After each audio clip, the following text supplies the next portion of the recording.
Yeah. Mic check 1 2. What's happening? It's your boy, the Shantastic One. Welcome to the status. You know, when it's James Mack and like Birdman say, we did it already. You feel me? Hey, we here for another week. I believe this number eight, 8 or 9, one or 2. 8 or 9. Yeah. We're gonna do a little celebration for 10. We're gonna have special guests on for y'all. We just want to, come to y'all tonight. With some real. This is a little bit more of a serious show. We talking some real talk that have to do with our culture, So we're gonna bring some of the, the comedic type stuff, on some shows, but some shows we got to get down to the nitty gritty for the culture. You know what I mean? And that's one of these shows because we got some brothers that got killed. You know what I mean? Out there, Pete, the brother PNB Rock, R.I.P. just got murdered out there in L.A. And some more brothers had gotten murdered too recently. And we gotta address what's going on. First of all, who does Black Lives really matter to? Because I'm not trying to be on the police side and nothing like that. But when the police kill somebody, we get up and we get active. But when somebody get killed like that, brother, or like the brother Nipsey or something like that, which people did rally on his behalf. I don't see the marching. I don't see like the, you know what I'm saying? I don't see the whole response of Black Lives Matter. Well, you gotta, first of all, you have to understand how polarized black on black crime has become. Since the invention of television, they've been posting and portraying blacks as killers. And so we have become quote unquote numb to that delusion. So that's what it is, a delusion. But what I can say and will say and must say is that yes, whites kill whites, Mexicans kill Mexicans, Spaniards kill Spaniards, and so forth and so forth. But it's not projected or portrayed as much as as it is in the media or in publications as black on black crime has become. I don't know, brother. We gonna talk about this. All right. Yeah, but I have to say this. Okay. Give me a second because I have to apologize to our fans out there for last week's show. True. We had some technical difficulties, obviously. Mm-hmm. I actually went to watch the feedback myself and was like, damn. Because last week was a powerful show. It was real. But you guys didn't get to hear it. You saw it, but you didn't get to hear it. Yeah. Which actually totally negates what was the topic of last week. But I just want to apologize to the fans. We will do better. We must do better.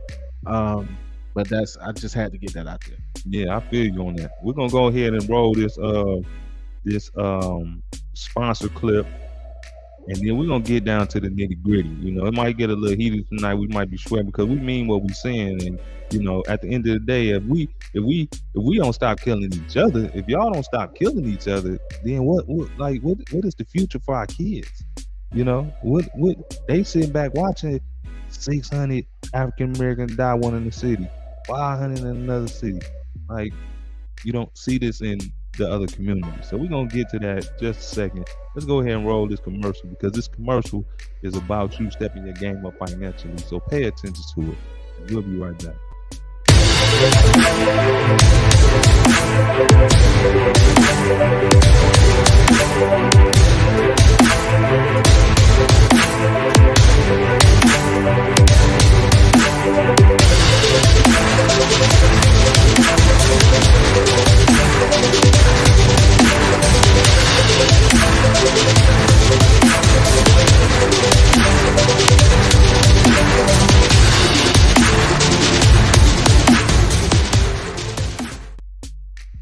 All right, back at you. And that's prosperwithjamesmack.com. You go ahead and go into your search bar, type that in, and there's some news you can use, I promise you. We want some call-in viewers tonight. Right there, you see the number, 1-877-208-1737. 208-1737. 1-877. Call in. Let's make this an interactive show. I know you got something to say. Once again, let me go ahead and pull this up. What does Black Lives Matter. Excuse me. Who does Black Lives Matter to? Let's talk about this. Who does it matter to? I thought somebody was knocking on the door. Who does it matter to? Because guess what? I'm gonna tell you right now. It don't matter to no Cubans. It don't really matter to no people from Dominican Republic. It don't matter to no white folks. It don't matter to no people in China. It don't matter to nobody. While we saying that, it does matter, but all they can see is people getting killed, murdered, homicide, babies getting killed. But you're not seeing these in the other communities. You're not seeing, like, you don't see these type of things. You know what I mean? So can you speak to that? Like, what do you think? And let me get this off the screen, my fault. What do you think when we saying Black Lives Matter and we protesting and we marching because somebody got killed by a cop, but you see our entertainers, you see our important people getting murked left and right, and things of that nature? Well, let me begin my soliloquy by saying this. I do not, me personally, I don't support the Black Lives Matter movement. Okay. And that's simply because of what the original mission statement was, right, for that particular organization. Mm-hmm. And so, from an organizational standpoint, right, I don't support that. Mm-hmm. I do believe, from a phrase or from a actional standpoint, I do believe that Black lives do matter. For sure. I just don't believe in the actual organization. Okay. Let's clear that up. Okay. I'm with you on that too. After I seen the conspiracy, but go ahead. Right. Well, it's not a conspiracy. It's the mismanagement of funds. Right. And to me, it wasn't about the funds. It was about the actual mission statement. Okay. And the mission statement, the original, because I just looked it up and they've actually changed it. But the original mission statement for the Black Lives Matter organization mm-hmm. was primarily, from my interpretation, was to remove the nuclear family. The nuclear family. Right. So the nuclear family is man, woman, child. Mm-hmm. They wanted to eradicate that to include. So they was, so basically, from my interpretation, they was wanting to exile the black men out of the family. So that's why I don't support the Black Lives Matter organization. Okay. So I just wanted to clear it up before I go into my whole spiel. Yeah. Now, in reference to the Black Lives Matter, the phrase, mm-hmm. or the meaning of Black Lives Matter, yes, I do believe that Black lives actually matter, and it should matter to all of those demographics that you just claimed, mm-hmm. right? Because, as we all know, the Black lives is the actual origin of all lives. Okay. Mm-hmm. You know what I'm saying? And so everybody has a 0.% mm-hmm. of black blood in them. Mm-hmm. So all black lives matter because all of us have black in them. Okay. Right? Even the purest of the I had an older cat tell me at one time there's no such thing as a white man. Okay. Okay. You know what I'm saying? He's going to call them what the Native Americans called them, which was pale face. Okay. You're right, because he pulled up a white napkin and was like, "You're not this color." Okay. You know what I'm saying? Mm-hmm. So, I'm saying that simply because there's no such thing as a quote unquote pure mm-hmm. white man. Mm-hmm. There's no such a thing. Right. So, with that being said, yes, Black lives does matter from a phrasal standpoint. It should matter to everybody, but until Black lives matter to other black people, right, it's just going to be a phrase, right, because the Caucasian male, the Latino, you know what I'm saying, the Dominican, the Puerto Rican, the Cuban, the Mexican, you know what I'm saying, the Indian, the Chinese, they're all going to look at how we treat ourselves. And so not only is there a civil war within the black community between male and female, but there's also a war on just regular colorism, right, black, dark skin, light skin, and then it's just a hood mentality. Now, when we see what's going on, you know, and we see all these killings and all these murders in our community, right? You know, my question is like, what is going on? You know, what is going on? And I'm gonna give some feedback on what I think is going on. What is going on in these communities where people feel the need just to straight up kill somebody? Well, you have to take into play, and I'm gonna date myself now. Okay. When you took, I'm not one of them type of people that be like, okay, when you took prayer out of school, and when you took this out of school, but I am gonna say when you stopped letting parents whoop asses. Okay. Mm-hmm. You know what I'm saying? And then of course once the community, once the village stopped raising your child, right? You know what I'm saying? Then it just was a massive explosion of all of this quote unquote nonsense. Okay. You know what I'm saying? Because if auntie such and such or miss such and such around the corner saw you doing what you weren't supposed to do back when we was coming up, or at least when I was coming up in my neighborhood, if Miss Dot or Miss Williams or whoever the case is saw us, they would call home. They would call my grandma, and my grandma would know where we were, what we were doing, all that kind of stuff, even before we got home. That's deep. You're right. You know what I'm saying? You said something a while back in another show that really kind of come in full perspective right now. You had said that one of the biggest downfalls, or something in this type of way, which you said, one of the biggest downfalls to black men, or young black men, or black people in general, is the music. Life imitates art. Right. And so you have, and I've said this on numerous occasions, and I'll say it again. Okay. Hip hop has been extremely detrimental to our community. Right. Hip hop started, the origin of hip hop was to teach and to give you an outlet. Right. But then around late 80s, early 90s, especially during the birth of gangster rap. Right. You know what I'm saying? That's when it just hit the fan. Right. And then of course from gangster rap and videos of gangster rap portraying, showing you and giving you different portrayals of different coastlines and cities and so forth, you then in turn wanted to be in some, I'm not gonna say all, but the most wanted to turn around and be the thug dude. You know what I'm saying? And so you wanted to have the Uzis, you wanted to drink the St. Ives and the Red Bulls and the 40s, and you wanted to do all of that stuff just to emulate what you saw. Right. You know what I'm saying? So not only did, you start sagging your pants, not only did you start trying to be gangster, right, but you also started majorly degrading your women. And you know what I'm saying? And it was a whole lot of stuff going on. So we just taking off from there, right? Because now what I'm seeing, I ride with some of my young family members, right? And I say, go ahead, put y'all music on. When they putting their music on, Young Dirt, they putting their music on, some of the little guys, you know what I mean? There's a whole lot of little guys. Yeah, that's why I just said little, some of the little guys.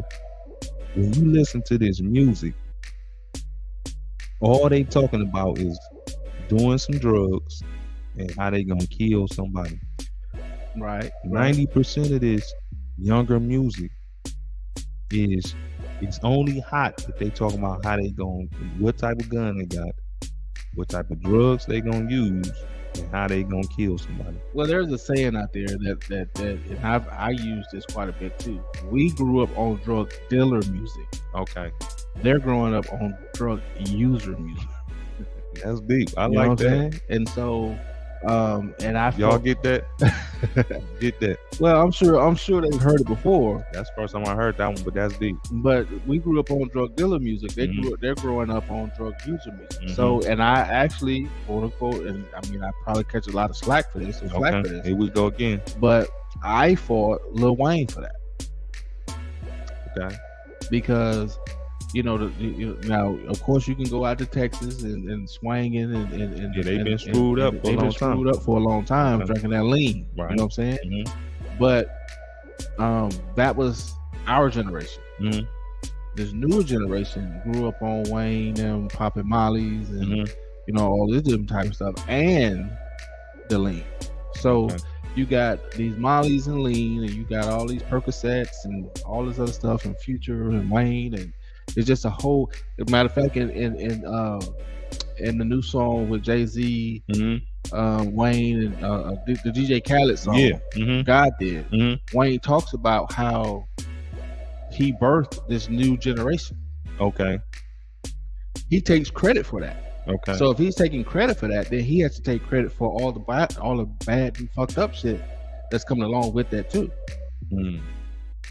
You know what I'm saying? Because he definitely was some drug user music though. He wasn't really too much on the killing, but he definitely was. He was on the drug user music. Yeah, but he would say, "I leave you dead in your living room," things of that nature. So you know what I'm saying? But as far as the killing stuff is concerned, that's us. We have to hands down put that on. I mean, have to put that on. So the things that we, and by the way, let me just I'm gonna say the things that we hear, but let me just pause on that and say we are broadcasting live from Miami, Florida, okay?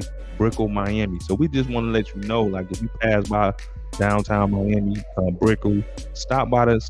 You know what time we doing it, come on through. I ain't gonna say everybody invited into the studio, but if you're presentable, telling yourself, well, we would love to have you come to the studio and represent. We're gonna have this thing so big one day, it's gonna be like Drink Champs. It's gonna be better than Drink Champs, but you're gonna see people back here. It's gonna be people standing out here in the front watching us do this with some stars and that type of thing. I just want to remind y'all that. Anyhow, and this is called the Status Podcast as well. What I'm seeing right now is the evolution of the programming of straight murderers, right? So,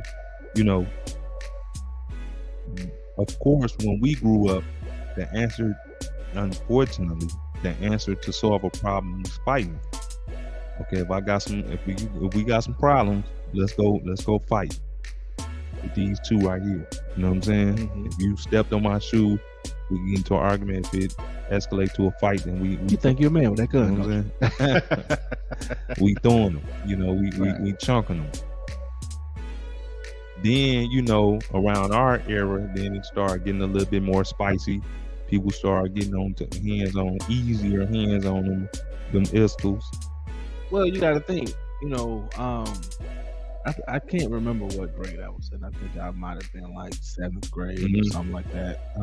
1990-ish, 1991. I was in 5th grade. So 5th, 6th grade. Right. Is around the time Boys in the Hood hit the Exactly. scene, right? And so you got to think, when Boys in the Hood hit the scene. Right. And then you follow that up with Menace to Society. And then I don't know if New Jack City came out before or right around. I think New Jack City was around the early 90s, around 90s. But I don't know if New Jack came out before Boys in the Hood, or I think they was the same year. I just don't know which one came first. But you start idolizing that whole thug. Yeah. That whole thug. They make it cool. Right. So you wanted to be Nino Brown. Right. You know what I'm saying? Then you had cats that wanted to be Doughboy. You know what I'm saying? Or you had even cats that wanted to be the dude that killed Ricky. You know what I'm saying? Yeah. And then Old Dog and so forth and so forth. And so, yes, life imitates art. And I think it was, of course, me being the way that I think, it was systematically designed that way. Right. Because, go ahead. Because even with all that being projected to you from a visual standpoint, that's also around the same time that they took out whoopings in school. Okay. Paddlings in school. Okay. Let me rephrase that. That's when they took out the deans or your principals or whatever it is from being able to paddle you in school. Then that's when they start making all these different laws that you can't touch your child. Okay. Right. You know what I'm saying? And so not only am I giving you a visual perspective of thuggery, but now I'm also going to take the weapons that you use to correct such actions out of your home, out of your neighborhood, and out of your schools. And so now you got a generation of people who just run them up. So I'm glad you said that, because a lot of people a lot of young people I know from neighborhoods and things like that. And a lot of people, that I know, a lot of them don't even have like their high school diploma, right? Right. You know, I know some people that dropped out of middle school, ain't never went back, and the list goes on, right? So with that right there, that's gonna be our generation, right? Right. And some of the younger kids ain't went to school at all. Like they just dropped out. I know some people dropped out of the 6th grade. Like they ain't never been back. Okay. Right. So you got that mixed with what you say the drug user music, right? Right. So now, you know, a lot of this was crazy too. A lot of these young, let's just say 20 and up, right? Mm-hmm. Or no, let's say 25 and younger, right? A lot of these kids is ecstasy babies, crack babies, you know, weed and alcohol babies. Like they got issues because at that time, you know, when they was being conceived, there was ecstasy usage going on. Mm-hmm. It was pill popping, like, you know what I'm saying, perks and all this here, right. And all type of different stimulants. You know, some people was on meth, some people was on crack. Well, you know what I'm saying? Yeah. And I mean, I feel. Go ahead. You want to finish your statement? And so we see now that these and then on top of that, just not simply 100% raised right. You know, just really being a friend to the mother. Like mom just come in and just smoking weed around the kids and, you know, just doing anything and everything because there's no structure. Like, because the mother wasn't even raised right because her mom was on crack or her pops was out there bad. You know what I'm saying? Well, we have to understand. I grew up in the church, so but I'm not religious anymore. I'm a more spiritual guy. Mm-hmm. But we have to also, not only did the schools let us down and fail us, not only did society as a whole fail us, but our churches, which is what we most entrust in our communities, failed us. Because, right? So here it is, we're into early 90s, late 80s, early 90s. And I'm gonna go into, you know, the younger generation. But here you go, you got the late 80s, early 90s crew that's beginning to get into the thuggery, right? And so thug life came about. Then you went to drinking gin and juice and smoking endo, you know, all that kind of stuff, right? And so all of that happened, you got to think, within a 6-year time period, from 89 to 90. When did Tupac died? Tupac died in 96? 95, 96.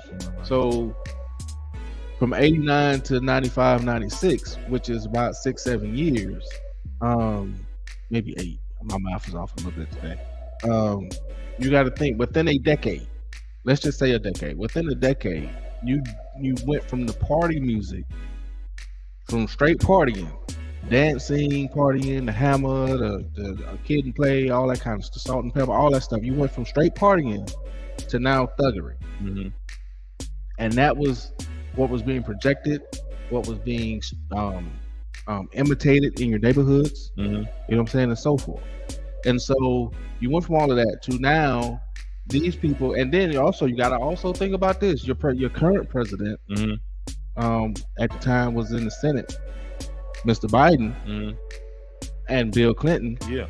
Then put the 3-strike rule out, mm-hmm. and then, you know, the whole laws and stuff changed, mass incarceration. And so not only did they give you the thuggery, they gave you the dope user music, mm-hmm. and they gave you the visuals to go along with that. Then they start locking your ass up. Mm-hmm. Yeah. You know what I'm saying? Mm-hmm. And then you took the fathers out of the house. Those of us that was in the house, you took them out of the house because now they're locked up. You know what I'm saying? So now these young kids that's nowadays, they're growing up in a household with not having 2 parents. Right. You know what I'm saying? And now they are actually in a place, in a mindset to where can't nobody tell me shit. So let me stop you right there because I want to unpack something when you said right there what you're saying. So now we're officially at the end. Well, at the point of what a lot of these secret plans was to um, destroy us as a Black American race, right? Right.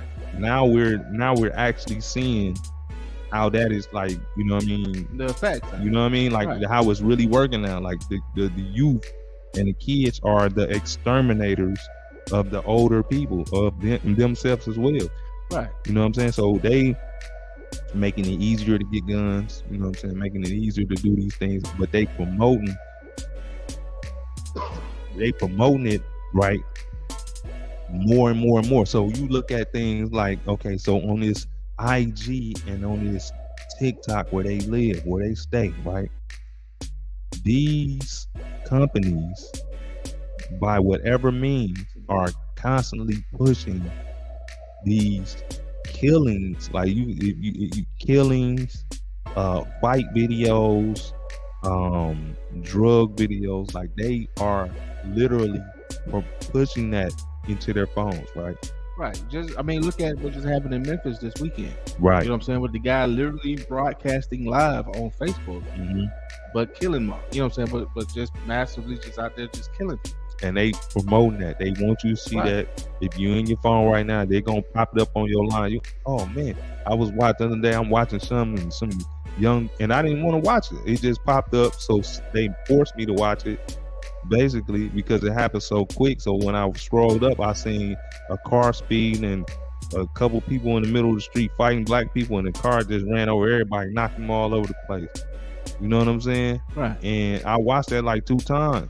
You know what I'm saying? Right. So now, if I was to see somebody get knocked out the way out there, it's not really nothing anymore because I seen it already on the, you know what I'm saying? Like if I seen it in person, I'd be like, oh my God. So you have music. You have to, not only do you have the music itself, right, but you can play over and over and over. And most radio companies, every hour they're playing that you know what I'm saying, your song is in rotation, right? And so you're hearing it over and over and over again, which is psychological, right? And then you see the music video to go along with that song, and so now you're seeing it from a visual standpoint, psychological. Not only that, you're watching movies, television programs, playing video games, all that different type of stuff. Right. That's giving you the same stimulant. Yeah. You know what I'm saying? That you receive, the same endorphins is being released every time you watch that video, hear that song, play that video games, so on and so on. Yeah. Right? And so it's the same thing as if those same endorphins is being released are the same endorphins that's being released when you're having sex or when you're doing something that excites you. You know what I'm saying? Like stealing or whatever the case. For those, remember I always talk about everybody has a vice. So those different vices release certain stimulus. Those same stimulus is being released when you put that gun in your hand. Those same endorphins is being released when you seeing these things. Right. So it's you know, it excites people, and of course you become numb to it because you've seen so much of it. Right. Now I talked to African, you know, we was talking earlier how, you know, I have a relationship with certain Africans in Kenya, Nigeria, and so forth. Talking to them, the first thing that they say to me is, "I can't believe how y'all are." Right. But that's only because they're not over here to see all black men or all black people aren't what's being projected on television, or in music. They believe that's just how we are. Right. So let me address some. Shout out to Mr. Stan, real powerful individual. We said something to me today that made a lot of sense.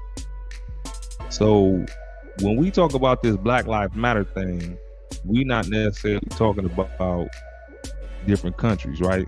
Because like, so let's look at this.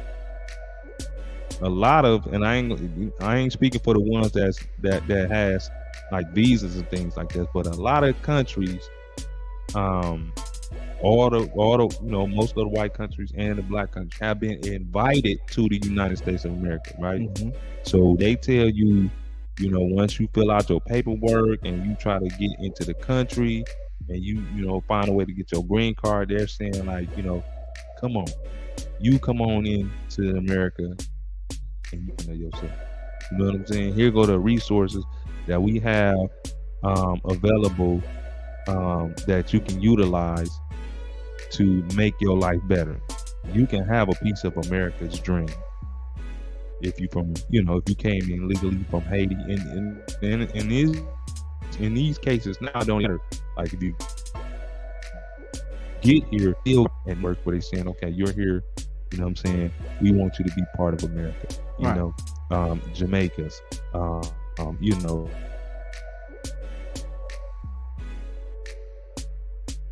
Mexicans, through Mexico, you know, to get into America, right? Nicaragua and all that kind And of they stuff. saying like, cool, you know, right now they like, cool, come on in, y'all cool with us. We don't care if y'all don't have no paperwork, so y'all didn't come here legally. It's fine. Come on here, set yourself up. We're gonna give you a house somewhere to stay. We're gonna give you some money.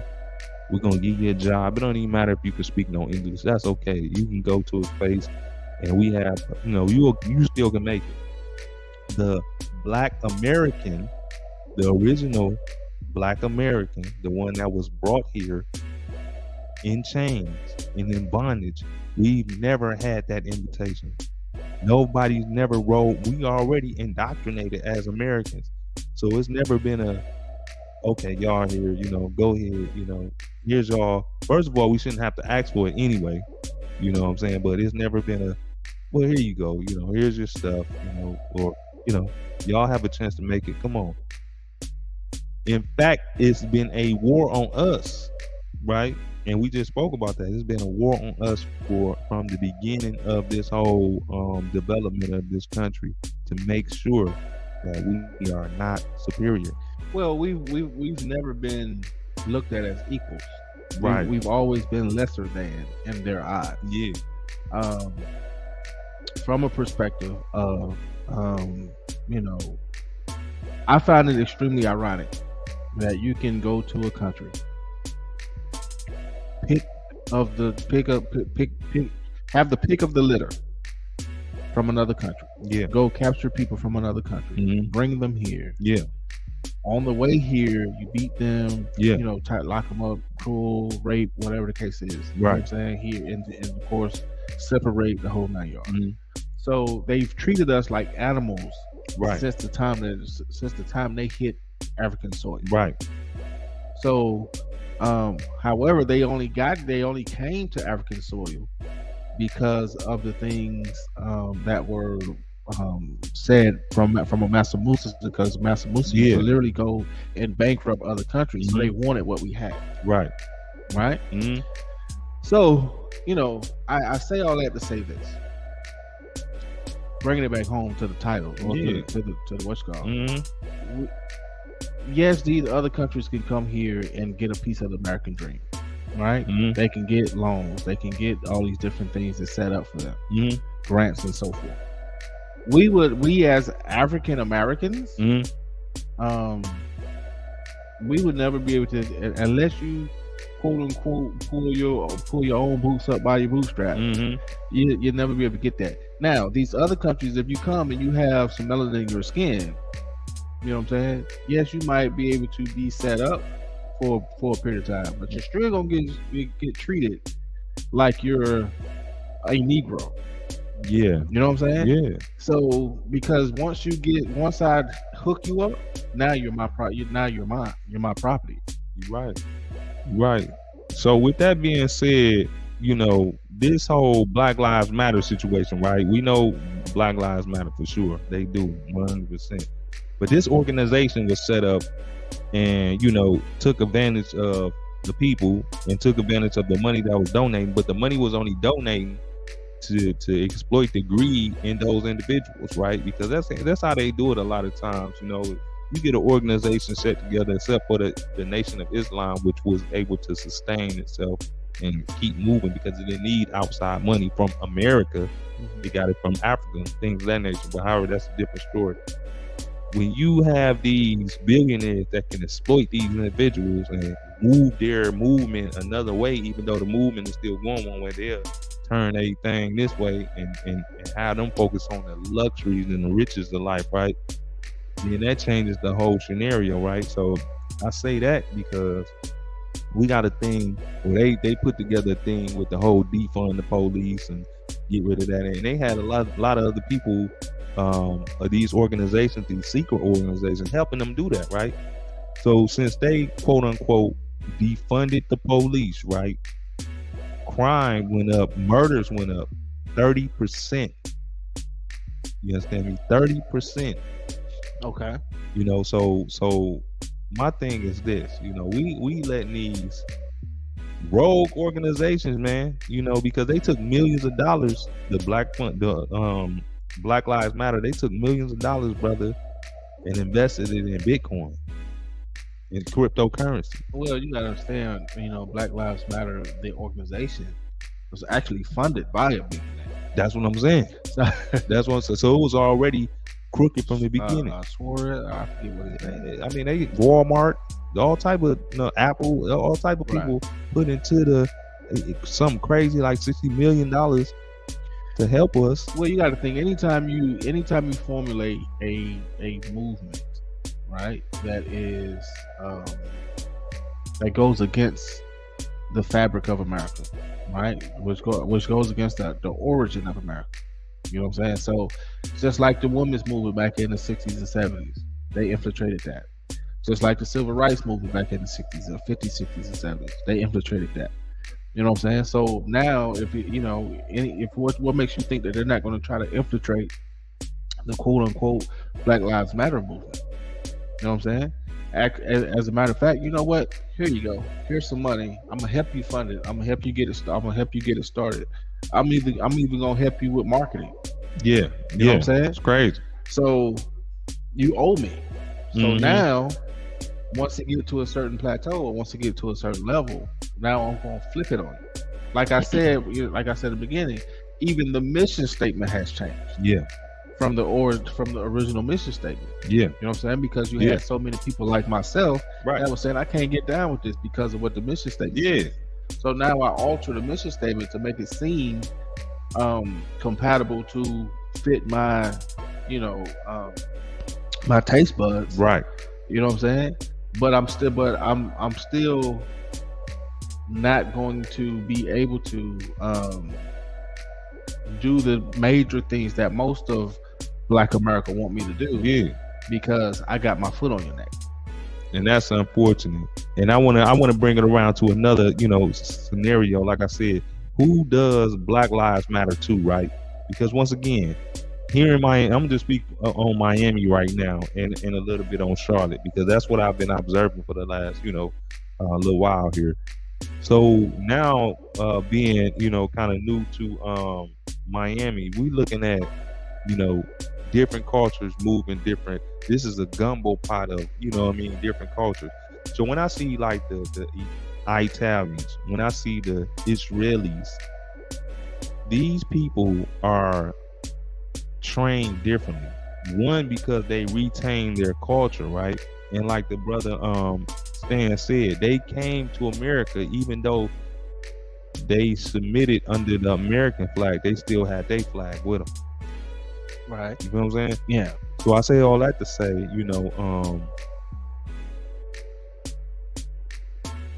they don't have to worry about the things that we have to worry about, right? So the Cubans help the Cubans out. They own it. The Italians, they looking after the Italians, right? The Mexicans come here, they network, they find areas, pockets in the city, they have their own grocery stores, they are together. Show me a race that is so disrupted and so listen, it don't matter. I walk around with suits every day, and I walk in establishments and people are literally grabbing their purses. I see them clenching, and it don't even, I got a suit on. That doesn't matter to them. They are so afraid of Black people, and it could be rightfully so, because it's just nuts what we are doing in America. Well, you have to, and I hear what you're saying. Okay. And I somewhat agree with what you're saying. Okay, go ahead, say what you got to say, brother. But we are the those people came here voluntarily. Right. Absolutely. You know what I'm saying? We are the only race of people who was not brought here or came on our own accord. What do that have? No, I agree with you on that. But what do that have to do with Italians not killing Italians? Cubans not knocking Cubans off? Because they know who they are. They know where they come from.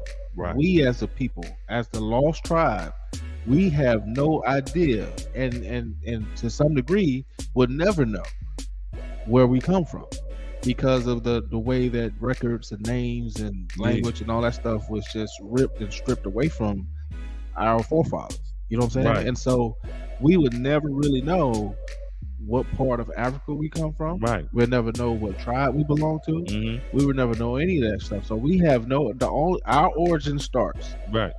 when we hit American soil. Mm-hmm. And so I said that only to say this: if you don't know where you come from, you can't know where you're going. Mm-hmm. You know what I'm saying? Mm-hmm. And so we're a lost tribe. We're a lost people. We have no idea of who we are. Right. And none of that stuff. So yes, it's from a psychological standpoint. How could, you know what I'm saying? Unless you just say, you know, F it. Unless you just say, fuck it, I'm just gonna do me. You know, and not even worry about that type of stuff. Right. Okay, let me say that. Okay, it's almost like an adopted child. Yeah. Most of your adopted kids go through some major shit. Right? Right or wrong? Yeah. So yeah, they might come from a loving family, or might have been adopted by a loving family, so forth. But they always want to know, who's my real people? Right. Same thing with us. We're adopted. Actually, we're kidnapped. Right. Right. But we, you know what I'm saying? You know what I'm saying? So we have, as a culture, has always been, you know, where the fuck do I come from? Yeah. Like, who do I and if you go to Africa, most Africans are not going to especially Africans here in America. Right. They treat us like boo-boo. You know what I'm saying? Because you're not one of us. Right. You know what I'm saying? And we're saying to them, you ain't one of us. Yeah. You know what I'm saying? So it's that disconnect. Right. So you have a strong disconnect. And so you're lost, and what you know, confused people do what? Nothing. You know what I'm saying? And so you have a few that goes on to become millionaires and billionaires and so forth. You have a few, Michael Jordan and Jay-Z's and, you know, so forth and so on. But how many billionaires, black people, do you know that is billionaires that is not an athlete or a rapper? Right. Or entertainer? Exactly. You know what I'm saying? Exactly. There's not many African American billionaires that work this way up through corporate America. Right. That's crazy. So you get paid for entertaining, basically. As long as you can entertain me, nigga, you can make this money. But as soon as you stop entertaining me. So our communities, for the most part, is some of the poorest in the country, right? So by per capita, we is some of the poorest people. And now the strategic plan, and I want y'all to pay close attention to what I'm going to say. The strategic plan right now is to load America up with whoever come through the Mexican border, load America up with them, because the black man is definitely a lot of black men out there is definitely going to be slaves. Well, it's projected by 2050. Yeah. I think it's 2050. 2050, the net income of a black American is going to be zero. Okay. So now we got, you know, in the next 5 to 10 years, you're going to have all these black slaves, right? But you're going to have the Mexican man and woman out here working, creating a new community, because somebody have to build it, right? So all that's going on in our community is because somebody said something about somebody named mama, or somebody got some jury on, that it's murder. You know what I'm saying? It's you taking somebody's life. You're taking 2 lives. You're taking that person's and you're taking yours, because you're gonna be in jail forever. They not gonna let you back out. You want to be a slave. So you just adopted slavery for what? You just took another human off the earth for what? You know what I'm saying? Respect, because a lot of individuals are not respecting themselves, right? So that boggled my mind a little bit, because when after the brother PNB Rock get killed today, and we had somebody else get killed a while back, it's like, do we start marching about this? Like, do we start protesting against our own people? Because that's what really need to happen. Like, we have to start, holding people to. Why don't you want to hold to somebody to some accountability? If I'm seeing you, and you younger or older, and you getting ready to do something real ignorant, or you stressed out, or you mad because somebody said something on IG or did something, and you ready to kill that person, they want to kill the brother Charleston White, kill him. They want to kill him. You know what I'm saying? The brother is entertaining, he's speaking his mind, whatever the case may be. But y'all want to kill that man? But the other cultures don't think like that. Because we understand they financially free. They don't have to worry about proving. See, the main problem in our community right now, I believe one of the main problems, is the need to prove that you got money. Well, thank you for segueing into what I was getting ready to say, because what I was getting ready to say is, yes, the Gucci and all that stuff is fine. Right, and most of us, the females are trying to go get the Birkin bags and all that kind of stuff. That's not okay, by the way. No. The guys are trying to go, get the Gucci's and the Louis Vuitton and the Balenciagas and all that kind of stuff. That's not okay, by the way. We off that. But think about this, and I'm gonna use Jay-Z for an example, right? So when Jay-Z didn't have the money that he had, right? Jay-Z was rocking the. I'm sorry. We got a guest want to come in, but I don't know if this is the right time. From we talking about something serious right here. So Jay-Z was, when coming through the system, he was rocking the name brand, and I'm sure he's still rocking the name brand. But you don't see him with all the jewelry on like he used to. Mm-hmm. You know what I'm saying? Now that Jay-Z's a billionaire, he's laid back, he's cool, he's comfortable with who he is, and now you don't see him rocking the flag. He's not seeing him with the flashy stuff on anymore. The Bill Gates can rock some cargo shorts and a polo, right, and some flip flops. You know what I'm saying? But here it is, we as a culture, we out here trying to get every pair of new J's that come out. We out here trying to get, the Gucci's, the Louis Vuittons, and so forth. For what? Right. You know what I'm saying? You can't even afford that stuff, but you want it. You want to just, and you have a need to prove that you got money. And then as soon as you go get it, now you stepping out and you worried about if you got to watch your back, because you worried about if I step out with this on, somebody's gonna take it from me. Right. Because somebody else have the need to feel like they want to show somebody else that they got money, because they don't have money. Right. So a lot, I've heard this phrase being thrown around a whole lot from growing up even to today, the crab in the barrel mentality. Yeah. It's not, to me, that's not a crab in the barrel mentality. Yeah, you do have, as you're trying to climb the success ladder, some people trying to snatch you back down. Right. But that's not every day. So one of the main problems in our community right now, and we're gonna go over some things, but I just want to say one of the main problems in our community right now, jealousy. Not only that, it's the fact that we don't have no money or no real decent opportunities. And I'm gonna tell you why. Down here in Miami, people get off the boat, swim up to the shore, and they can link in with somebody that got some type of construction job for them. It keeps them from robbing, keep them from going out here trying to kill somebody, because at least they making some type of money. But we got that too, though. Where?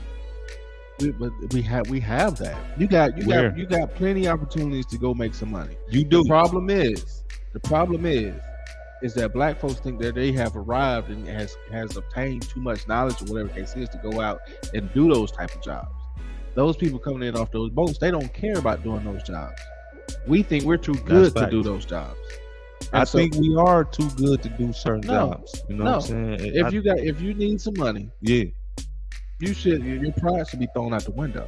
But let's keep it real. A lot of individuals that don't. Okay, so let's start. Let's start first of all with the older brothers that have records and stuff like that and criminal backgrounds because when they was younger they did the wrong thing. So they should go get whatever money, whoever gonna pay them. Yeah. They should go get whatever money. And a lot of them a lot of brothers is on that. But then we got the young guys that's fascinated and it's just on the rap music, the music companies, YouTube, Google, Facebook have made it a status symbol to be a killer.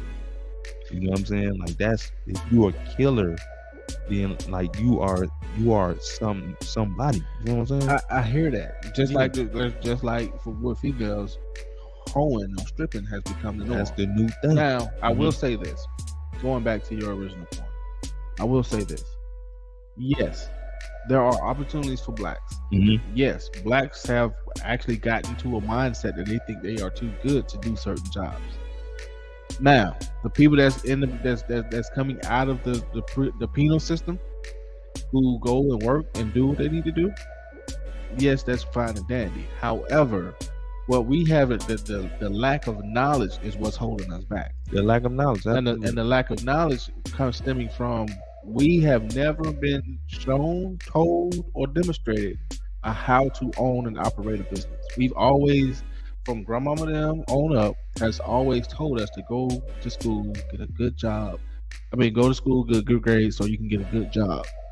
They never said go to school, good grades so you can own your own business. Okay. So that's been programmed in us since we were young whippersnappers. You know what I'm saying? To go to work for somebody else. It's few and very few people who's ever pulled these people to the side and say, "Hey, listen, I know you couldn't get grades. Come work for me. Let me show you how to run this business. Let me show you how to own your own." Nobody's ever done that. You know what I'm saying? Now, I ain't gonna say nobody's ever done that, but it's very far and in between that people has. Nobody's never done that for me. You know what I'm saying? So, even when you was out mowing grass to make a couple dollars, you know what I'm saying? Yes, you was an entrepreneur, but you just thought you was working. Right. So you never thought to save that money from mowing that grass to get some new equipment to go out and cut more grass and to get your brothers or your sisters or your homeboys, whatever the case is, and y'all start this big operation and now y'all take over the whole city cutting grass. Yeah. It wasn't, you wasn't thinking about that because you was thinking about trying to go get that new video game. Yeah. Or you was thinking about trying to go get the new J's that just came out. Yeah. You know what I'm saying? And so the mindset is what's keeping us back. Okay. So let's address some of these facts. So in Chicago right now, Chicago is on pace to top 600 murders. And that's predominantly African American. 600 murders in 2022. Okay. That's 600 black people. Or no, I was going to say 600 black people. That's a whole lot of African Americans out of 600 that's not going to be there in the future at all. No more. Okay. Kids, adults, everything. A lot of younger kids. A lot of youngsters. Gen Z's is what they call it. You know what I'm saying? So how does that look for the future? You know what I'm saying? And I really wanted to address that. Like, let's talk about the future because on the path we on, the trajectory we on, you have not much to look forward to when it comes to the evolution, when it comes to the just the simple creating of products, the being substantial in certain situations, the growth, the net worth growth. What are we looking at? Well, the future is bleak. Let's just start there. It's very bleak. Very bleak. Right. For some. I will say this, and I actually was thinking about this early today, and I don't know why I was saying it. I guess because we was doing the show, I guess. I don't know. You have 2019, 2020, 2021. You have the COVID pandemic that hit, right? So the result of that is the vaccine, right? Now, I have heard, I don't know how true it is, but I have heard that the vaccine, to a certain degree, makes you sterile, right? So you have the a sterile vaccine. Now you have a over. So which is why if it's not a sterile vaccine, then then why would they overturn the Roe versus Wade? Because I got you sterile now as a nation. Those of you guys that took the vaccination. So now I don't have now I can overturn this because you guys ain't gonna be producing too many babies anyway. You know what I'm saying? And so then I got this group of people over here that's killing each other off by themselves. We don't even have to give them anything. They're just killing each other off just based on the conditions that we have created for them. They're just going to kill each other off anyway. All right. Then you also have to take in the equation and do the math on this. Please, I want somebody to correct me if I'm wrong. You've taken minimum wage, which was in some cities and states $6-7. You've increased it to $10, and so what's that? A $4 jump, $3 to $4 jump, and so but that $3 to $4 jump, inflation has eaten that up. So really, you're still only making $6 to $7 an hour. So if I give you 12 or 15, well, I think in some cities or states, I think minimum wage has jumped to 15, right? So if I give you 20, basically you're only making 10. Right. You know what I'm saying? Right. But rent, but if I'm not mistaken, the last numbers that I saw, rent has actually jumped by 30%. Yeah, it's crazy. You know what I'm saying? So I've taken that in rent. I've taken that extra $10 of $4 to $5 to $10. I've taken that in rent. I've taken that in gas. I've taken that in everything possible due to inflation. So really, you're only making the same amount of money, but I've given you comfort thinking I'm making more. You understand what I'm saying? So really, that's how the black income bracket is going to be zero in 2050, is because your ass gonna be broke if you ain't trying to do it. So you know here is a little bit more insight on that too, because we don't want to just skip over that. That's a very important point what you just said. In 2050, right, and they have plans to be good in 2050, right? But in 2050, let's think about some of these situations. All these little gig jobs that people doing, these little Uber Eats, Uber itself, DoorDash. In 5 years, they're not going to need y'all to do that. They're not going to need you when you go to these restaurants in your city. Who's behind the counter making the food? It's not white people. That's 100%, depending on where you live. But it's not white people behind the counters fixing your food. It's black people. At these Chinese restaurants, it's black Mexicans. They're not going to need you for none of those manual labor jobs. The AI and the computers are advancing so fast, they'll be able to understand. You said, I want the shrimp fried rice with the lo mein, you know what I'm saying? Or however you want to mix it up. They're gonna be able to distinguish that and give you what you need, and they're gonna give you the proper portion. Okay, they're not gonna need y'all to do that. A lot of these factories, they're not gonna need you to work in these factories, because a lot of them jobs y'all got looking at something, putting it back down, looking at something else, putting it back down. They're not gonna need that. Amazon, they're not gonna need y'all to sort packages. They really probably don't need y'all now to sort packages, but they ain't got the money to really build out the infrastructure. But trust me, I've seen them building whole factories that's gonna be autonomous. It'll be like 4 or 5 people working a whole distribution center just with cameras, and they're gonna be able to control everything because it's all artificial intelligence. They know where everything go, all this. And then they're gonna have autonomous trucks that take those items to somewhere. Y'all better wake up. I'm gonna give you an even more in-depth statement about that. I was just looking at this the day before yesterday, I think it was. T-Mobile is now putting together a plan along with Elon Musk to put together a something in space to get rid of your cell phone dead zone. Yeah. So, and it's because, of course, they can't put towers, you know, across America like that because of swampland, waterland, mountains and so forth. So if I go to space and put it in space and let space control and shoot it from the satellite, then there would no be any dead zones. Now, T-Mobile has offered every other company, Verizon, I was going to say Sprint, but Verizon, AT&T, and all the other countries around the world to be a part of this particular plan. Of course, they will be the mothership, but each other one of those companies will be able to shoot their information through the satellite. So back to what you're saying about of course, I already know about trucking automations because I have stake in that already. But they also have these robotic arms that they're going to be putting into this, to the food stores and so forth.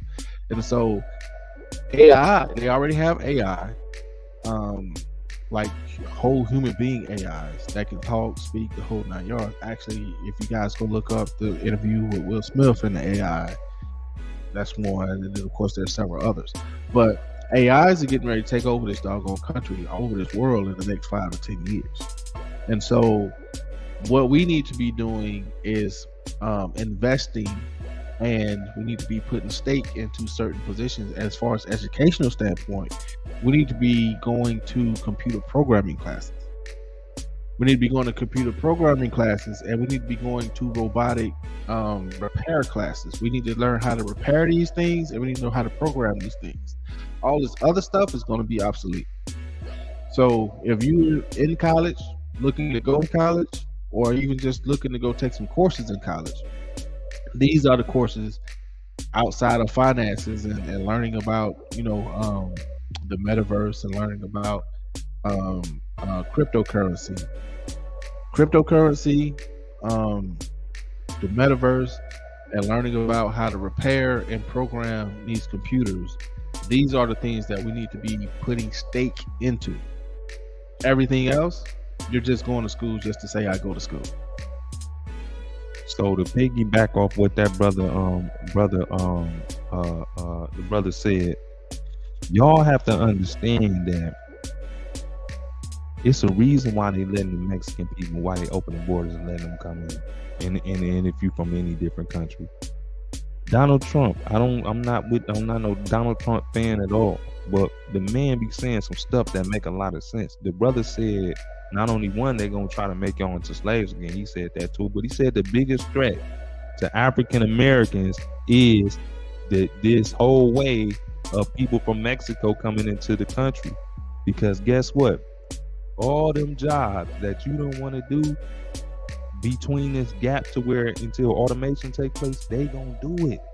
They'll do it. They'll work for $10 an hour. I see 50 Mexicans building across, and I don't know if they Mexicans or not. They Latin people, about 50 of them built already 10 stories on a building, and I done watch them every day. 10 of them, each floor they building every day.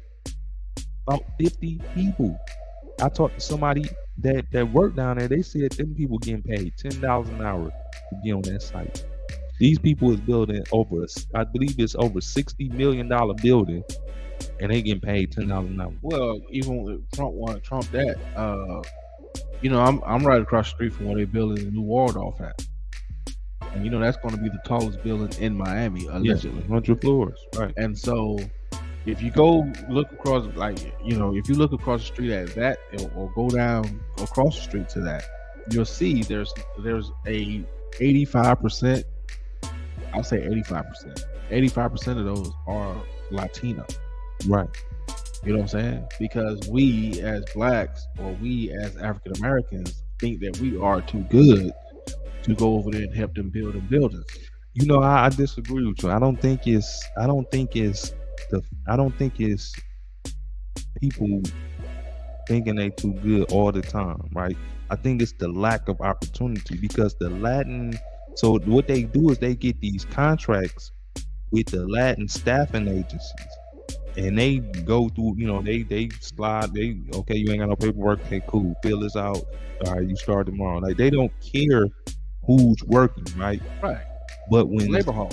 yeah, well, when you black and you coming in, then a lot of times it's a different scenario, because first of all, a lot of black folks ain't even got their image together. Well, let's You know what I'm saying? let pause on that statement. Sure. So I said it already. so my grandmother used to drive back in Pensacola, Florida. My grandma used to drive one of the vans for the labor hall place to these different projects, right, on Pensacola Beach or Perdido or whatever the case is, right? And so one thing that I know for sure, for certain, is a lot of us, we go to these jobs, and because it's quote unquote manual labor, we go and hide all day, or go try to get the easiest job, and then we just sham all day. Or these folks looking for us on these sites or whatever the case is, and we don't have the proper safety equipment on, because we don't want to mess up our hair, or we don't want to, these boots is killing my feet, or whatever the case is. You know what I'm saying? So you have certain situations like that, and I'm telling you this from things that I've seen personally and things that I've heard coming out of my grandmother's mouth, because she would have to, drive them back to the place after they got kicked off the site. So, or we come to a 100-story building drunk, hung over from the night before, or high, or whatever the case is. You know what I'm saying? And now we trying to find somewhere where we can go to sleep, on up there in the rafters somewhere. So it's a lot of things that's playing a part in why African Americans is not on these jobs or taking these jobs. And it goes back to, number one, we think we're too good. Number two, we're just not disciplined enough to be on these jobs.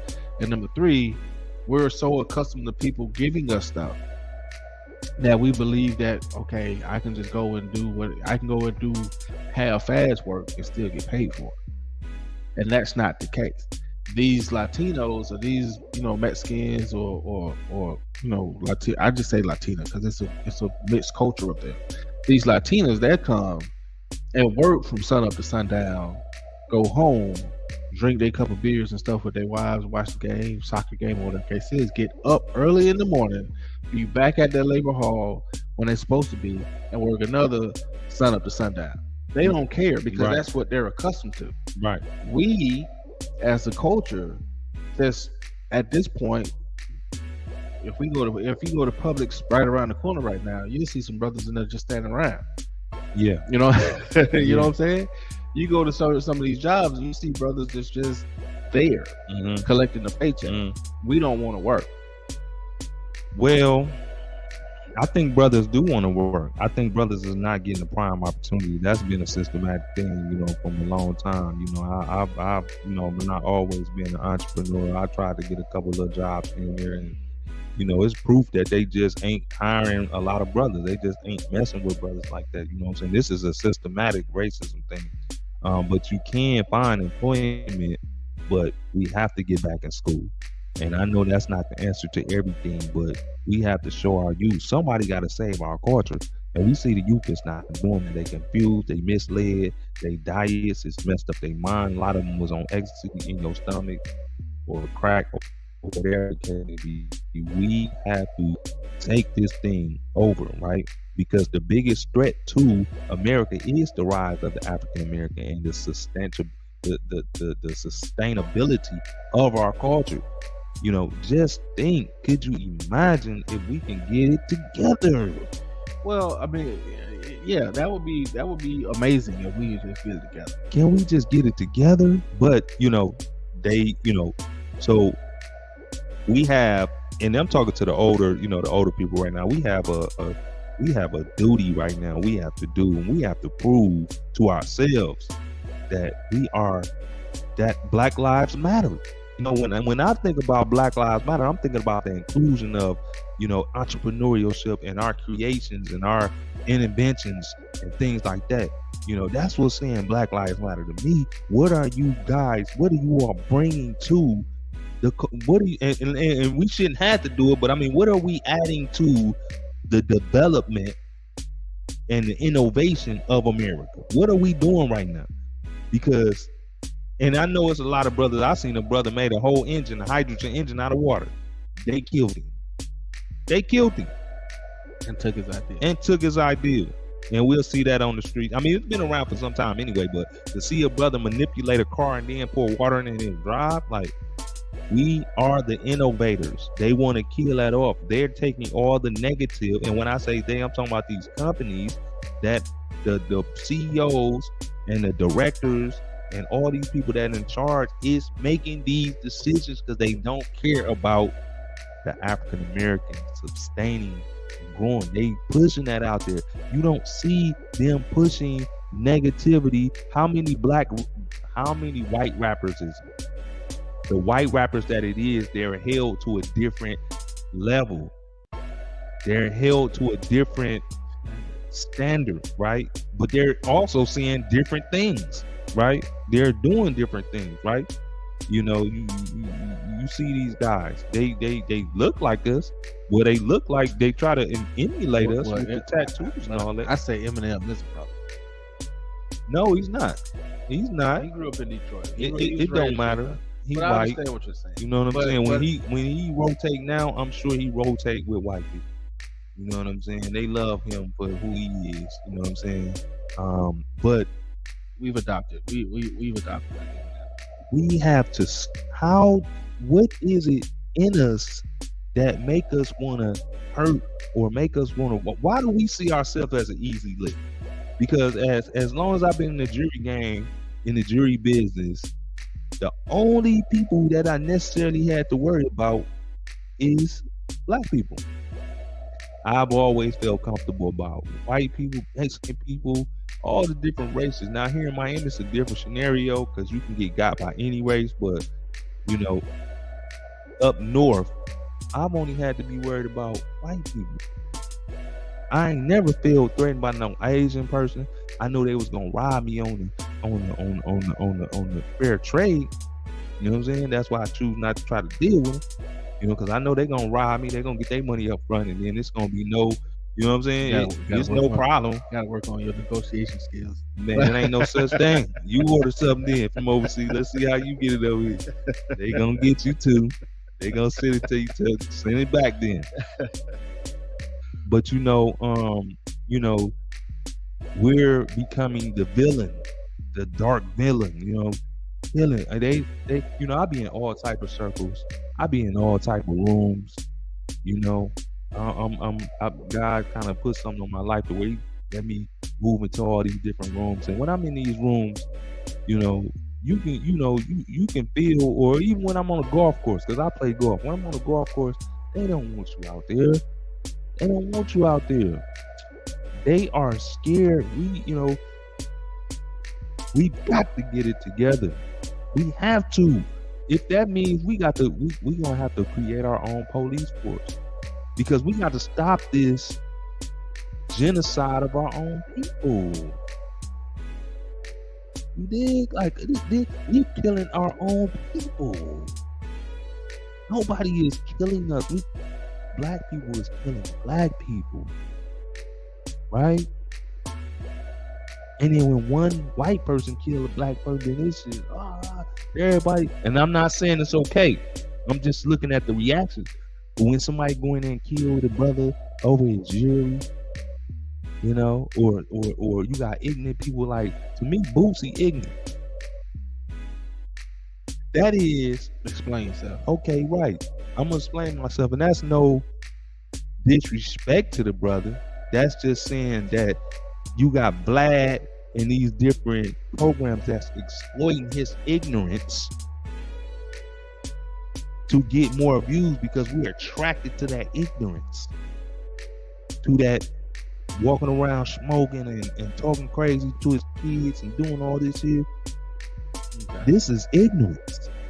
You don't see no, and you have the machine, the Instagram, the Google machine pushing that on you. That's being pushed on you because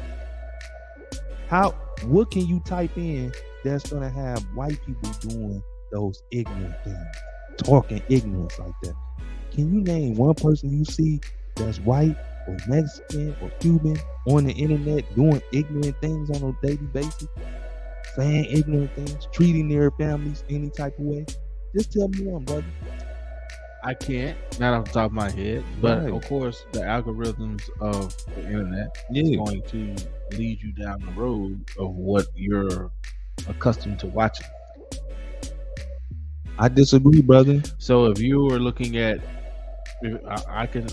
okay, you disagree. Yeah. So if you were a MAGA, however you say it, MAGA person, right? Yeah. And all you Googled was things pertaining to MAGA or pertaining to that type of stuff. Yeah. Right.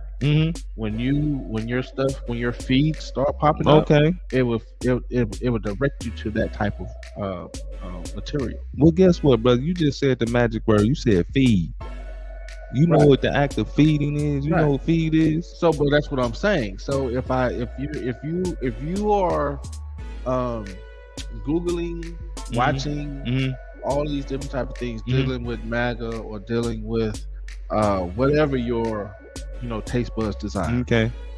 Your feed is going to feed you what you're accustomed to watching. But if you're watching Vlad, or if you're watching all these other things that's popping up, right, it's going to continue to feed that to you. So I disagree with you. But I still agree with you. But I disagree because knowing how this works just a little bit, we have what we call data centers, right?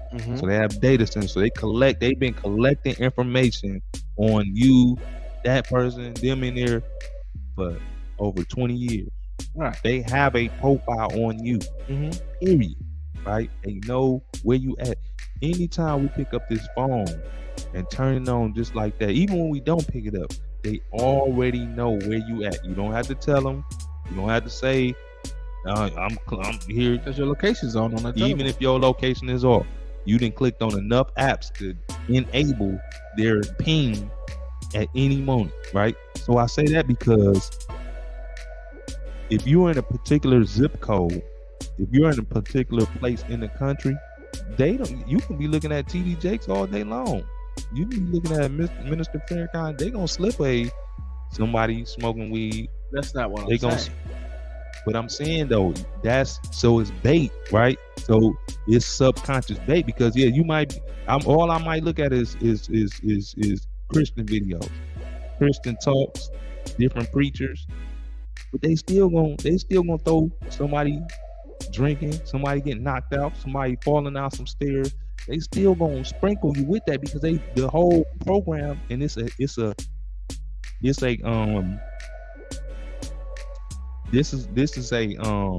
test, right? So all they want to do is see what you're gonna click on. Well, I mean, again, the algorithm. Yeah. So but they feeding you. This ain't something that I don't care how many Christian videos you look at, they're gonna slide that. I 100% agree with what you're saying. Okay. I think we're saying the same thing, we're just saying it in a different way.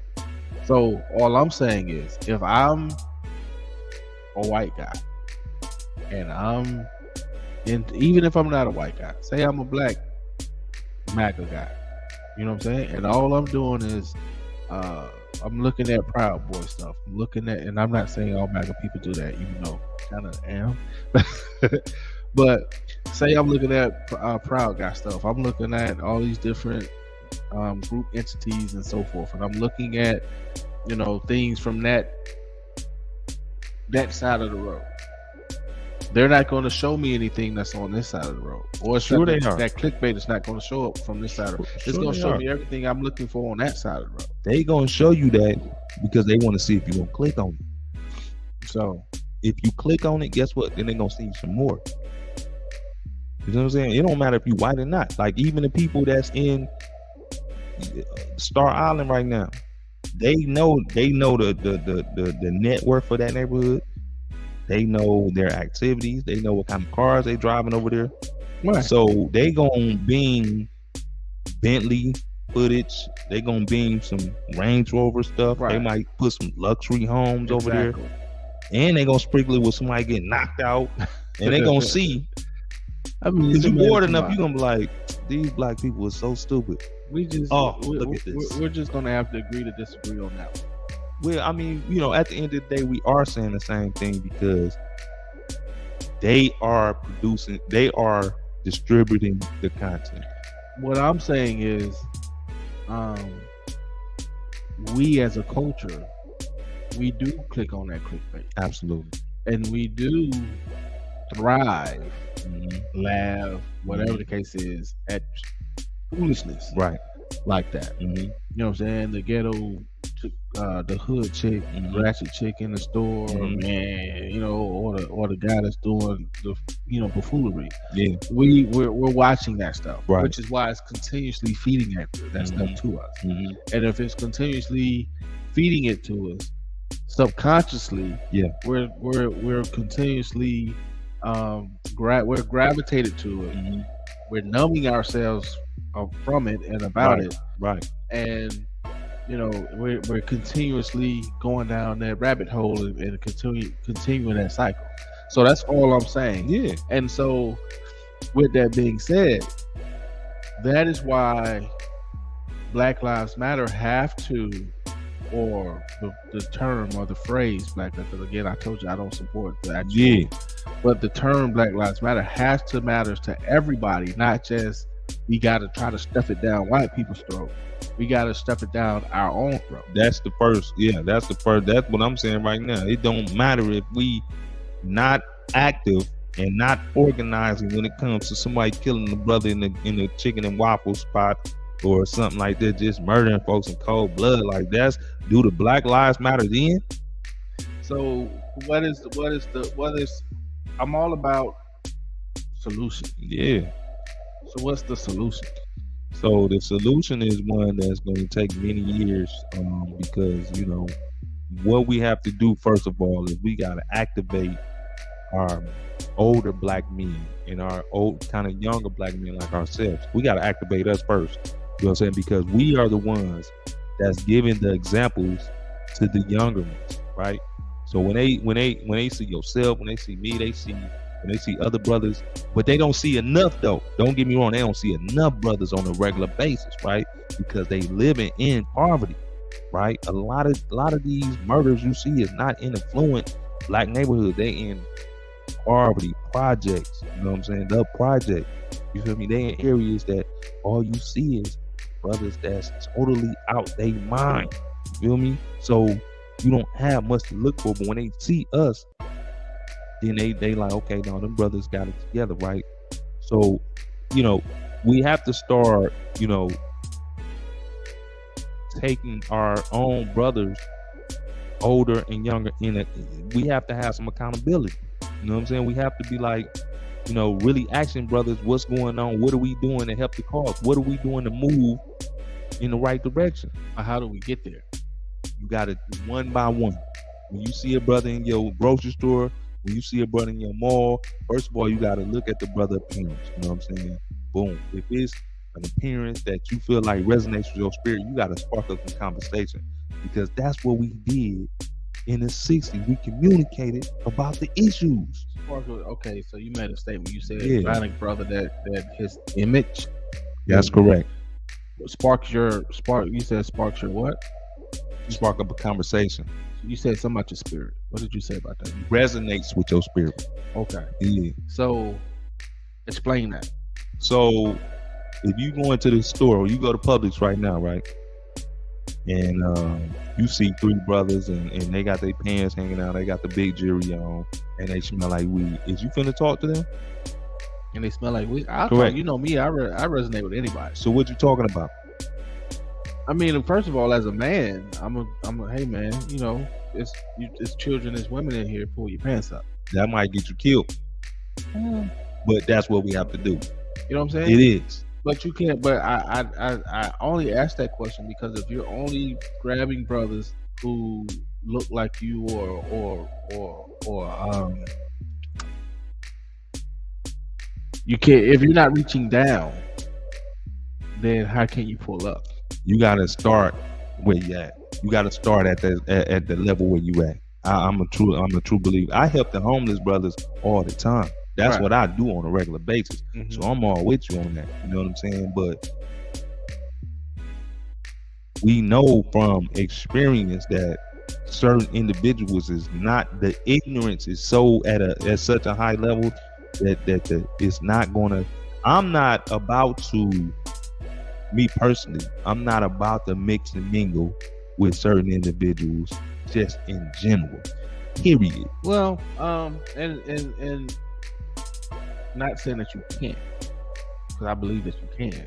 But I'll say this, and I think I've been blessed and fortunate enough to be able to, because I growing up where I grew up at, and then of course, being where I am now, I think I can kind of relate to any and everybody.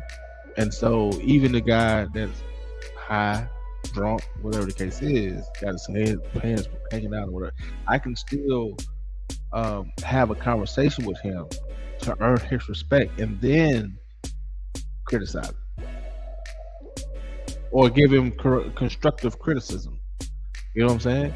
And so I think that's one of the things that might be a detriment to the community is we automatically go trying to correct instead of relating first and then correct. I wasn't talking about correcting though, but I was saying when you see a brother, we need to spark up conversation. Well, even because you brought, and I'm only saying correct because you brought up the subject about if I go to Publix and I meet three guys that smell like weed, got the pants hanging down, or whatever the case is, you have to correct the situation. You know what I'm saying? You have to. That's not somebody I'm speaking to though. Okay. Me personally, but he's a brother though. It don't matter. It's just you still have to be. It's still a chess game because we know how hurt and how bad we are off as a culture. You know what I'm saying? So you still have to, when it comes to being like-minded and trying to move the culture ahead, you still have to handle individuals in a certain type of way. Malcolm X, Martin Luther King, all these different, leaders, and I'm just saying names, Minister Louis Farrakhan, they handle brothers in a certain type of way. So it's a certain type of way that you handle brothers that's in there smelling like weed with their pants down, exactly, all over the place. But I'm not finna go in on them at that point, and I'm not finna really deal with them in that scenario, right? So that's me personally. You know what I'm saying? But you saying that you will interact with those brothers. First of all, I interact with anybody. Okay. That's just the type of cat I am. Yeah. You know what I'm saying? So, of course, you know what I'm saying? I'm like, hey man, what's up? Speak to them, make them laugh. Cause I already high, so they try to laugh anyway. Mm-hmm. Make them laugh a little bit, grab their attention on something. Yeah. You know what I'm saying? And then, maneuver my way into, hey man, pull your pants up. So, you know what I'm saying? So it's a way that there's a way to do everything.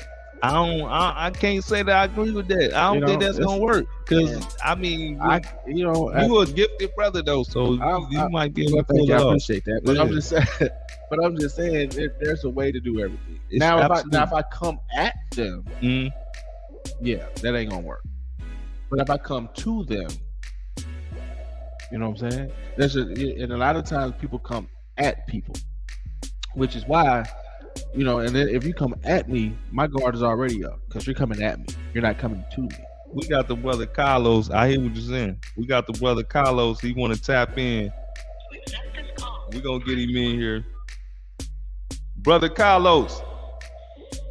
What's going on, man? What's going on? How y'all doing? Hey, we doing all right, man. We're glad to hear from you this week. Hey, brother, who does Black Lives Matter to? Wow, that's an interesting topic. Right now, man, Black Lives Matter to us, man. I know the situation look, you know, we at the bottom of the totem pole right now.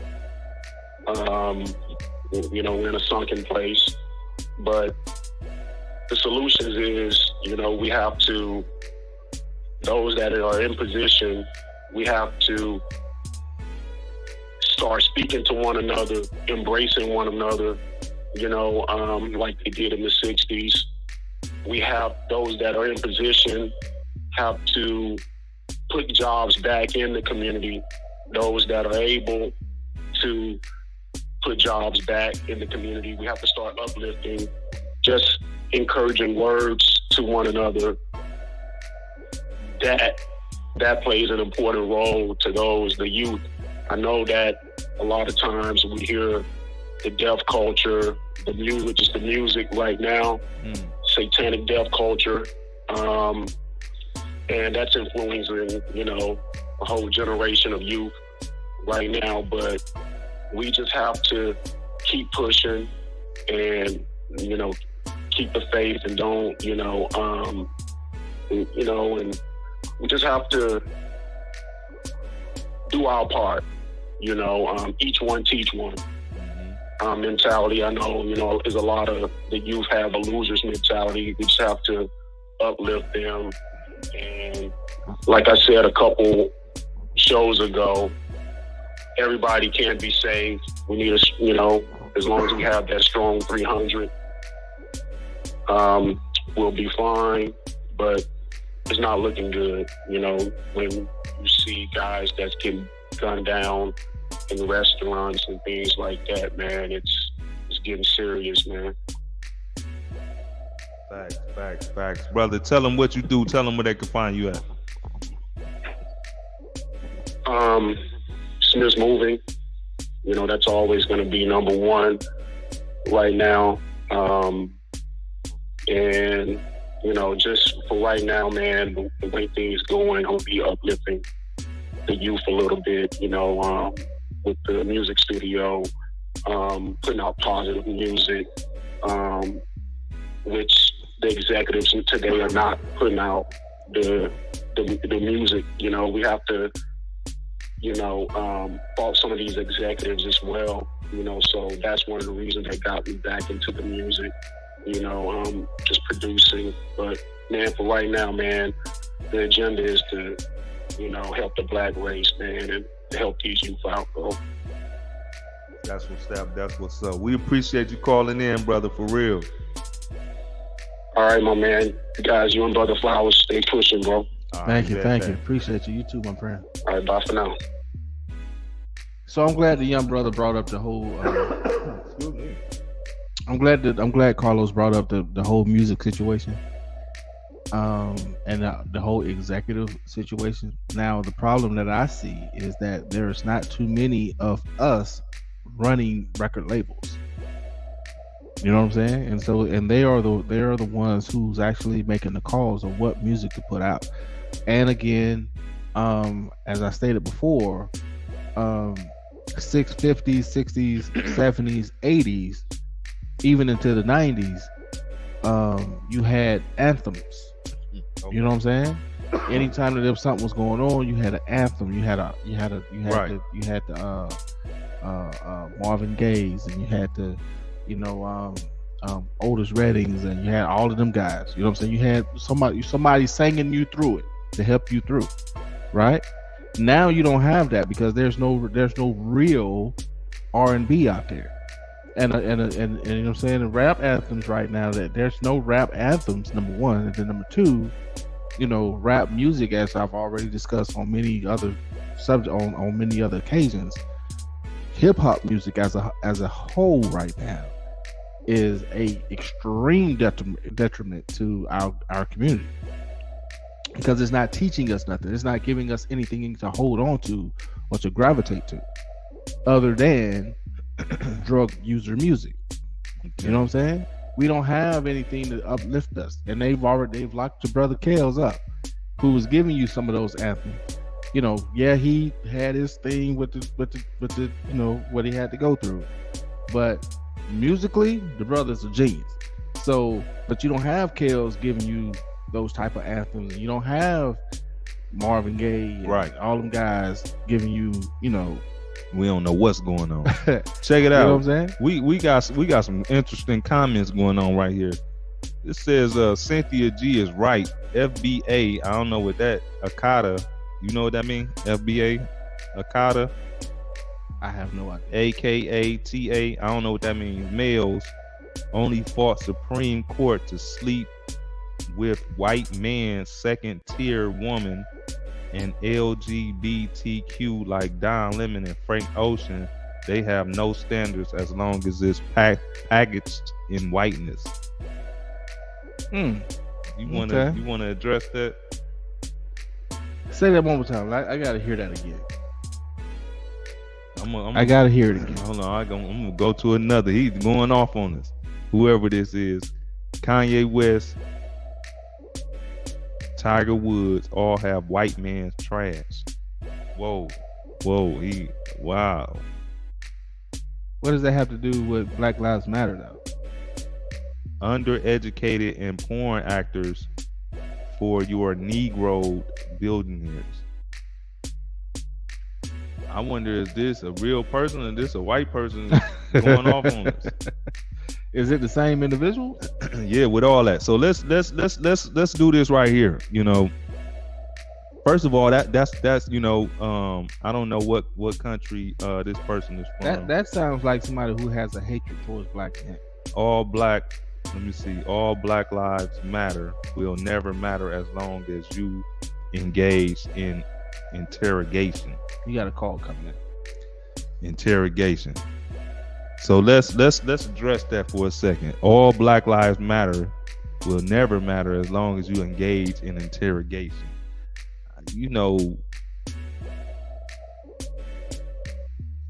This is part of the problem right here, because a lot of people don't really understand what we've been through as a culture. You know what I'm saying? Especially when it's people from different countries. I believe this person is from Eritrea. Africa still got their culture. Who? Eritrean. That's from Eritrea. That's in Africa. Eritrea? Yeah. Okay. Yeah. No, they got some beautiful women over there too. For sure. I'm sure Africa as a whole has some beautiful women. Eritrea is over there by what you just saw, Ethiopia. Eritrea? Over on that Eritrea. Yeah. Okay. But they would never. A lot of people from Africa really don't understand how or why we in the position that we in, because once again, when you come here, they roll out the red carpet, so to speak, for you. You know what I'm saying? They give you assistance, they help you with education. A lot of people that come over here are already educated though at the same time. You know what I'm saying? Most Africans are, yes. Yeah, they already got an education, so they coming over here with with the understanding of, hey, we good. Why y'all lazy over here? Why they ain't, you know what I'm saying? What's going on over here? I heard a lot of people say that the black man is lazy, but the black man have been poisoned. The black man, the American black man have been poisoned. The American black man have been set up and crippled and things of this nature. So let's not get that twisted, okay? When you go into these communities, the communities like this for a reason. They poisoned these brothers. They poisoned these sisters. You're dealing with a generation, a race of people that's been poisoned chemically, okay? And then we talking about systemic racism. See, when you African, they don't look at you the same way. You Africans and Africanism is being celebrated right now for the gains of the upper, the upper races. So a lot of white people, a lot of white designers, a lot of European designers are now putting like the blackest African people you could imagine on the Gucci ads, on the Guess ads, and all that. Why are they doing that? So is that why the Atlanta Falcons just used Rotimi for the you see what I'm saying? Versus T.I. or somebody that's originally from Atlanta to do that? This is the reverse psychology of black. Now they want you, it's really used as a divisive mechanism. I remember I almost had a fight with Rotimi in Peter's Club. Yeah. In Bar Club 1. Mm-hmm. Because they want you really to hate yourself. When you driving down and you see them billboards, you like, dang, she black, or dang, he black. So it's but white, but other cultures don't see it like that. But I'm telling you what's happening. right? So the African is being celebrated as being a good black person. Right. And the black American is being celebrated or being proven to be a bad person. And this is what and we gonna talk, we can't really talk about energy tonight, but when the energy started to come about like that, then it's just all bad. Well, but that goes about what I said earlier about how we are being portrayed as African Americans on a global scale through television. Right. We're doing that to ourselves. You know what I'm saying? So when people come over here, they already have a preconceived notion or preconceived idea of who we are based on what they see on television. And I want to address something real quick. Also, another comment is we support genocidal laws against black LGBTQ lives. The civil rights of the 60s, what all our ancestors worked for, is history. Now it's LGBTQ rights. It's being replaced, right? So the same thing that you could stand up for and fight for is not the same thing people fighting for right now. The agenda is to uplift the LGBTQ and the gay movement. Because if they can bring in, I don't even want to go there, but that's next week's show. Yeah, that is actually, that's part of next week's show. Listen, at the end of the day, you know, we have to bring more awareness to what we got going on. Black Lives Matter. We have to start protesting against our own self. I know that sounds crazy, but that's what we got to do. We can't keep on letting people kill our people that's bringing money into the community. This is nuts. You killing people that's bringing money into the community. You don't see that in the other culture. That's why they overtaking us. Come on, brothers. We have to start having a community meeting. I see a lot of people on Facebook having Facebook groups talking about these issues. We out in the community feeding the homeless. We out in the community doing what we do. We got to continue to do that because we're the only race that don't have no culture. Well, again, because it was robbed from us. You're absolutely correct. I will say this: having 2 teenage children, right? One finna be 20 next month, and the other is just turned 16. Right? So having 2 teenage kids, I'm hearing from other teenagers that they are the way that they are because we didn't give a flip-florin' filth about them. You know what I'm saying? From a perspective of we've completely messed up the ecosystem. You know what I'm saying? We have completely messed up the black culture. We've completely messed up, everything. Right? They can't even go to school and be safe. And so if we don't care about them, why should they care? That's what I'm hearing. And so, of course, I'm going to live life to the fullest. I'm going to live life the way that I want to live my life because I ain't no telling how long I'm going to be here based on all these things, global warming and so forth and so forth. I can literally go to the grocery store, go to school and be killed tomorrow.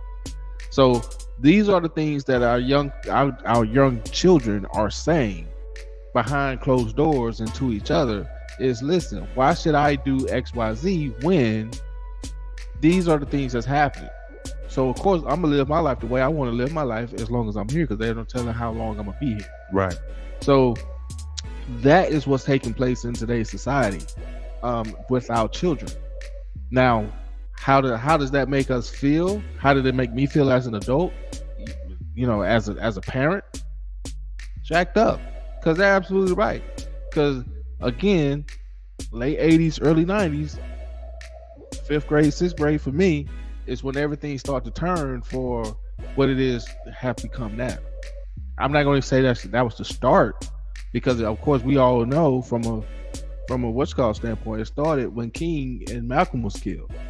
Dr. King and Brother Malcolm was killed. You know what I'm saying? And they said, okay, we need to go ahead and destroy the black families because that's the strong base. That's the hub of these black leaders coming out. We don't need no more black leaders coming out. So let's go ahead and get these men out of this household. Let's destroy this black family. That way, we can control them better. You know what I'm saying? So that was the scheme devised at that point. Now here it is, 40, 50, 60 years later, you know what I'm saying? Now here it is, we're seeing what we're in now. And this is what the kids are saying behind closed doors to themselves. And I've heard that with my own 2 ears. So, you know, like I said, man, we just gotta, as a culture, we gotta do better. We have to project. We can't let Disney project to them. We can't let Blue's Clues and all these other people project, because Blue's Clues, believe it or not, is projecting gays to kids. They're talking about gay stuff on Blue's Clues. They're talking about homosexuality and LGBTQ stuff on Dora the Explorer. So these things that this gentleman or whoever that was that made the comment, these are the things that's being projected on cartoons. Yeah, really talking crazy too. Talking about stop giving birth to black males. I don't know what is going on.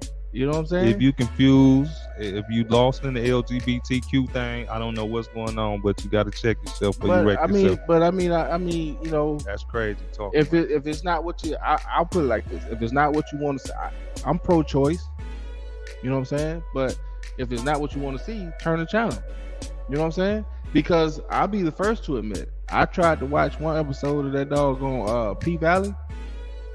You know, down in the SIP or whatever, down in the pink or whatever it is. I tried to watch one of them shows, man, and the homosexuality that takes place on that show, I can't stomach it. Yeah. So I refuse to watch it. You know what I'm saying? So, and all the other in the Shy and all these other black, you know, shows that's out right now. Every black show we have out right now have a brother loving on another brother, or a brother messing with a transgender. You don't see too many of the black sisters being with other black sisters, you know, or being with other women, but on the pink you did. But you don't see too many female homosexuality acts on television, but you see a whole lot of black male homosexual acts on television. Wake up, y'all. Wake up. Look at your billboards around. They trying to portray us in a certain type of way so don't nobody feel threatened. You know, they trying to replace us with the gay black men. No disrespect to y'all, but I'm gonna let you close it out. I'm gonna let you close it out tonight. So, with all that being said, yes, Black Lives, the phrase does matter. Yes, we have to matter to each other, and until we matter to each other, we will not matter to the universe, to the masses. And so we have to stop, you know, quote unquote, black on black crime. We have to stop just murking everybody. We gotta just, you know, if you see a brother with some night, just compliment him. Ask him how he got it. Don't try to take it from him. You know what I'm saying? You know, and I think that's what's hindering us as a culture, is we're so busy trying to take from somebody else versus learn from somebody else. Because if you come up to me, or you come up to brother, you know, the brother here, definitely can teach you how to get it if you want to learn how to get it. But you know what I'm saying, you don't have to come and try to take it from us. You know what I'm saying? And that should go with anybody that's out there to have anything of value to pass down or teach to somebody. And so reach one, teach one, like Brother Carlos said. You know, and from that, man, hey, it was a great show.